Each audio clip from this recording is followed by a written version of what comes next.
د بغلان ولایت د امر بالمعروف نهي عن المنکر او شکایتونو اوریدلو ریاست 200 تنو محتسبینو خپل یو ورځنی معاش د هیواد په کونړ ولایت کې له زلزلې ځپلو سره د مرستې او اسلامي ورورولۍ په موخه ځانګړی کړ. په دې تړاو د امر بالمعروف نهي عن المنکر او شکایتونو اوریدلو وزارت ویان مولوي سیف الاسلام خیبر وایي له دې کاره موخه له زلزلې ځپلو سره اسلامي همدردي او د امر بالمعروف او نهي عن المنکر شرعي مسؤلیت ادا کول دي. د بغلان ولایت د امر بالمعروف نهي عن المنکر او شکایتونو اوریدلو ریاست 200 تنو محتسبینو خپل یو ورځنی معاش د هیواد په کونړ ولایت کې د زلزلې ځپلو هیوادوالو سره د مرستې او اسلامي ورورولۍ په موخه ځانګړی کړ. د یادولو وړ ده چې په کونړ، ننګرهار او لغمان ولایتونو کې د زلزلې شدیدو تکانونو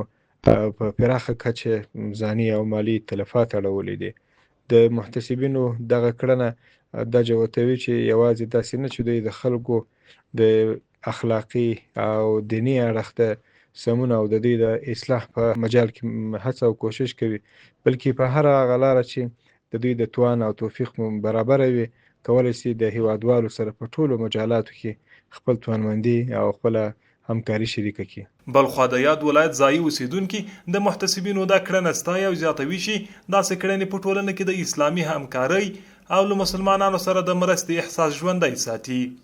او ژمنه کوي چې په ټولنه کې د ټولو منکراتو په مخنیوي او د معروفاتو په اقامه کې د محتسبینو ترڅنګ ولاړ دي. د یادولو وړ ده چې تر دې وړاندې هم د کونړ او ننګرهار ولایتونو محتسبینو په کونړ کې له زلزلې ځپلو سره د مرستې او خپل دیني مسؤلیت له مخې په زلزله کې زیات شمیر ژوبل شوي نارینه او ښځینه د ننګرهار مرکزي روغتون ته د درملنې په موخه انتقال کړي دي او د وزارت رهبرۍ له زلزلې ځپلو سره د لا زیاتې همکارۍ ژمنه کړې ده. مولاي صل وسلم دائما ابدا.